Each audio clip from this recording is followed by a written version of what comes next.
maqlaayo afkaaga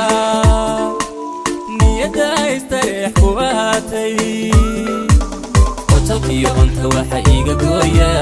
adigoon indhahayga u muuqan qotalkiyo anta waxa iga gooya adigoon indhahayga u muuqan ruuxan eegto adaa u horeeya umaleeye inuu ibka joogin axad gaadha udgoon badnidaada ruuxan eegto adaa u horeeya umaleeye inuu ibka joogin axad gaadha udgoon badnidaada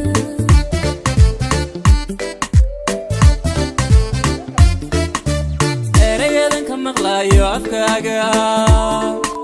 niyada istareex kuwaatay qotalkiyo anta waxa iga gooya adigoon indhahayga u muuqan